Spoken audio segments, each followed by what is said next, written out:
इंसान दुखी क्यों है? अगर देखा जाए तो सच्चा दुख कौन सा है, ये एक प्रश्न हर किसी का खड़ा हो जाता है। सब कहते तो हैं हम दुखी हैं, हम दुखी हैं, हम दुखी हैं, लेकिन जो सच्चा दुख है, जिस दिन आपके ऊपर सच्चा दुख होगा उस दिन से आपको इस भौतिक युग के अंदर मन नहीं लगेगा। इस बार अपने आप विचार करें तो बहुत सुंदर सी एक कथा मुझे याद है कि एक गांव में एक बालक रहता था। उसके मम्मी पापा ने उसको बहुत पढ़ाया लिखाया, लेकिन वह इतना आलसी था कि कोई कार्य ही ना करे। घर वाले उसको बहुत कहे समझाएं कि कुछ काम कर ले, लेकिन वह कोई काम ही ना करे। अब तो वह जवान हो गया, कोई दिशा नहीं। उसके जो मित्र समूह था सब अपनी अपनी जगह अपने हिसाब से काम पर लग गए, सब सक्सेस हो गए। और सक्सेस होने के बाद में भी वह लड़का उनसे कुछ सीख ना पाया, घर में ही पड़ा रहे। अब तो घर से बाहर निकले तो बाहर वाले भी कहे भाई कुछ काम कर ले, क्यों कुछ काम नहीं करता।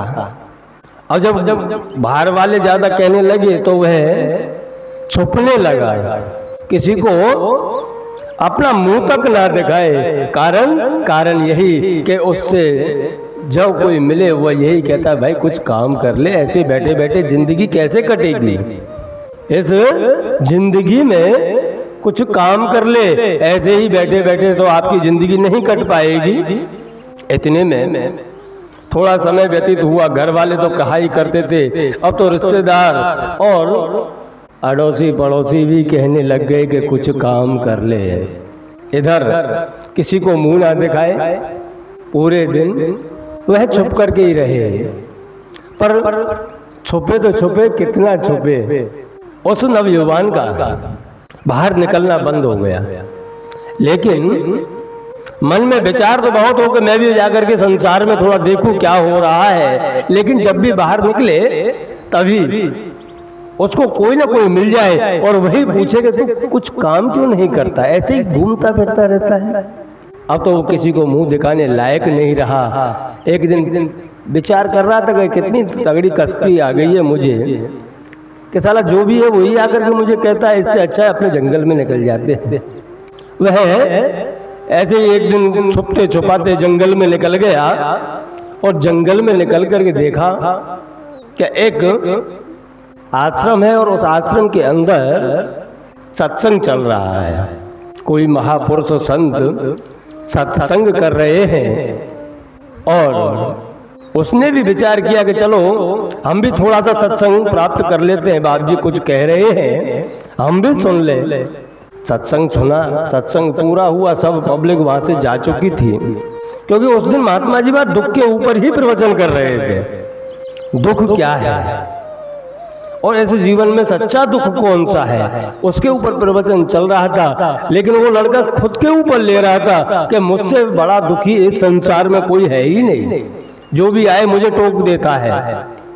जब सब चले गए उसके बाद में वो महात्मा से जाके मिले, संत जी से मिला वह लड़का और कहा कि बाप जी इस संसार में मेरे पास में बहुत तगड़ा दुख है, मैं बहुत दुखी हूँ, जो भी है आता है वो मुझे कह बात चार बातें सुना के चला जाता है, मैं किसी को मुंह दिखाने लायक नहीं हूँ। तब संत जी ने उसको इतना ही कहा कि ये कोई सच्चा दुख नहीं है, आपके ऊपर सच्चा दुख आए उसके बाद में आप मेरे पास में आना, मैं उसका मार्ग आपको बता दूंगा। इतना कहा वह नवयुवान अपने घर चला गया। घर जाके उसने विचार किया ये सब पब्लिक कहती है कुछ काम कर कुछ काम कर, आज पिताजी से बोलते ही है, चलो हम थोड़ा काम करेंगे।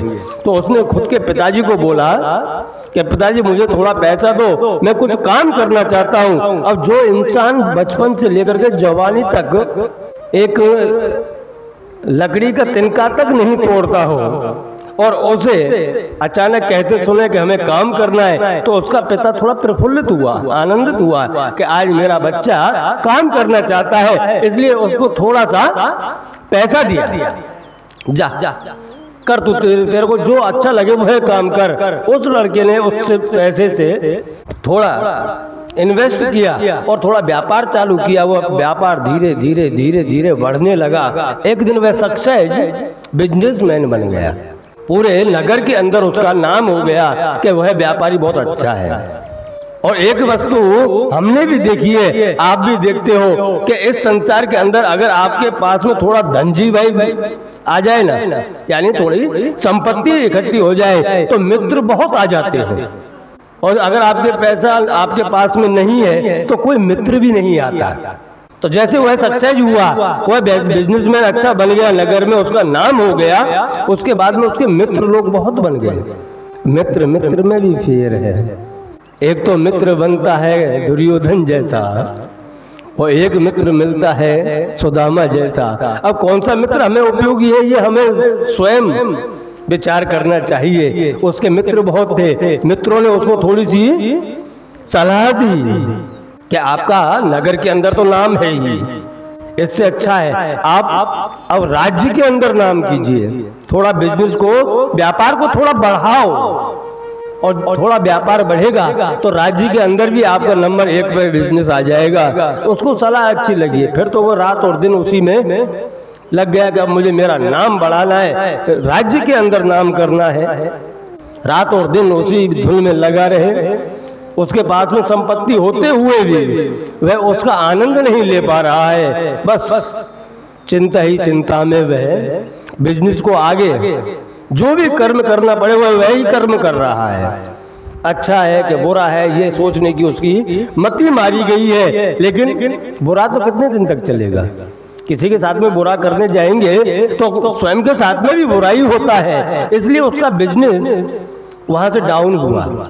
जहां तहां से लोन ले लेना, फिर उसको भरना, वो सब उसके ऊपर आ गया, तो उसका बिजनेस डाउन होने लगा।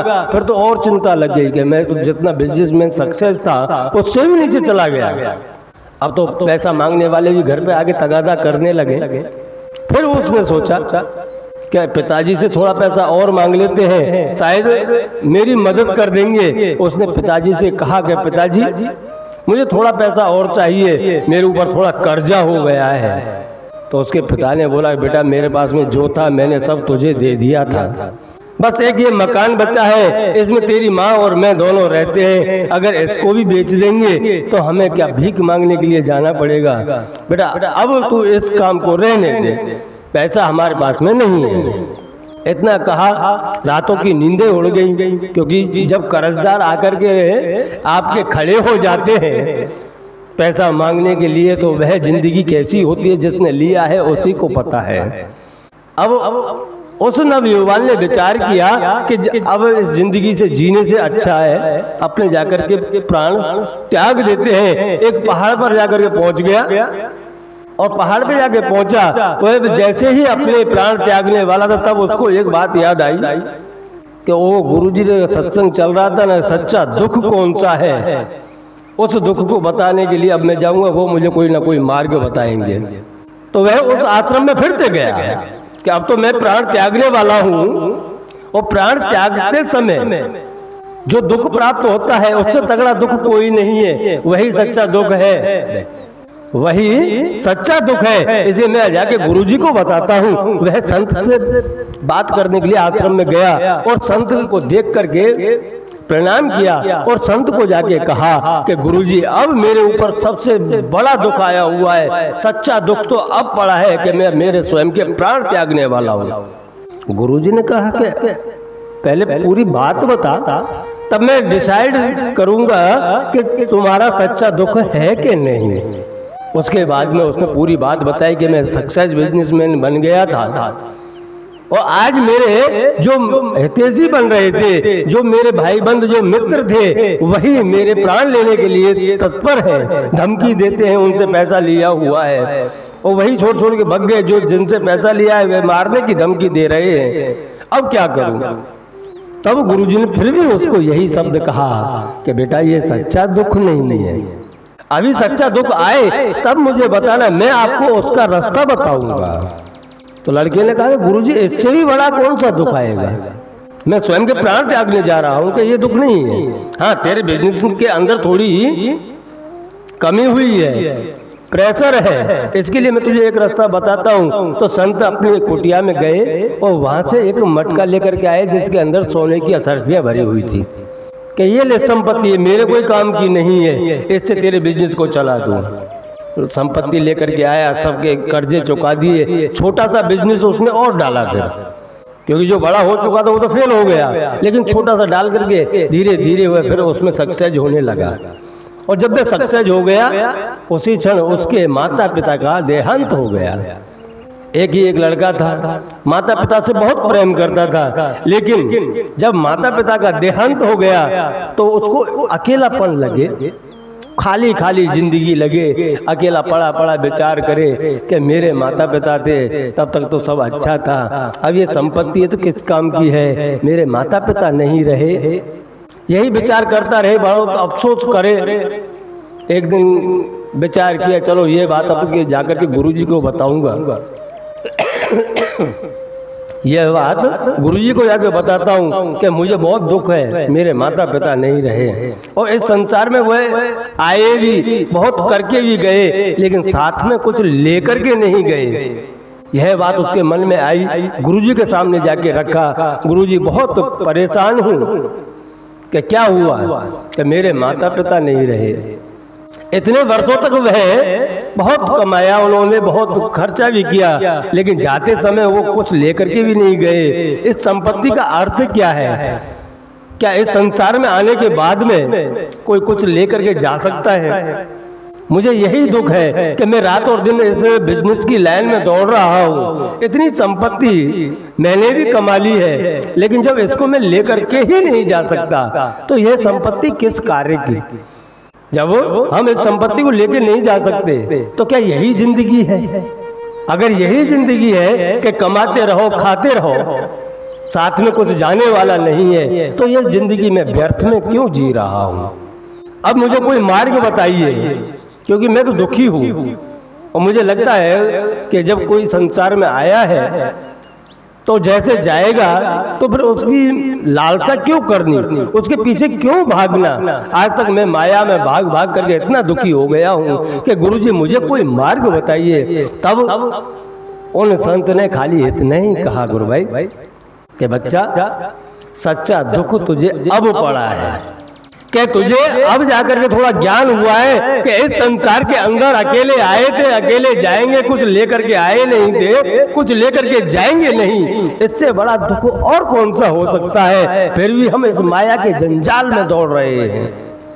सच्चा दुख यही है कि कुछ कल्याण कर ले खुद के लिए, कुछ कमा ले खुद के लिए, कि कर्मंडे वादुका रस्ते माँ फलेचु कदाचना। अगर विचार करके हम कर्म करेंगे तो खाली कर्म साथ में लेकर के जा सकते हैं, अन्यथा जो माया संसार के अंदर जितनी माया है, जितनी संपत्ति है, सब यहीं छूट जाता है। तेरे पिताजी आए, कुछ लेकर के गए नहीं, तो वो आया है कितना भी कमा ले लेकिन कुछ लेकर के जाएगा नहीं।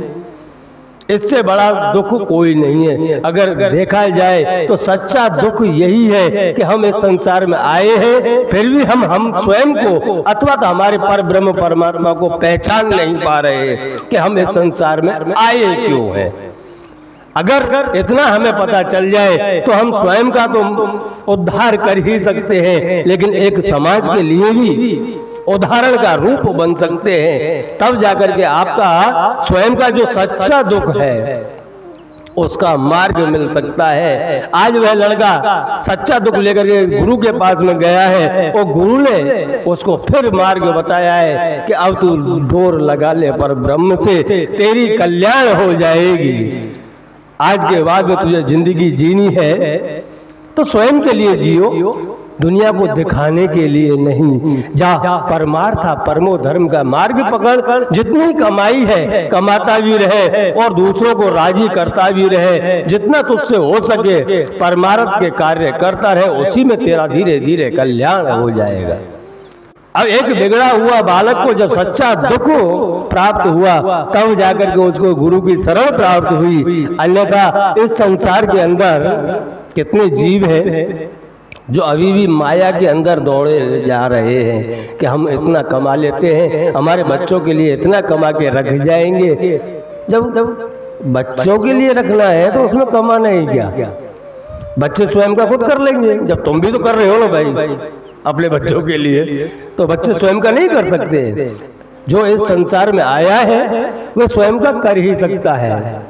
इससे अच्छा है कि संसार में रहते हुए भी सत्कर्म करते जाइए ताकि आपको भविष्य उज्जवल बने और छैली घड़ी पर परब्रह्म परमात्मा आपके नजरों के सामने आकर के खड़े रहें ताकि आपका मोक्ष हो जाए।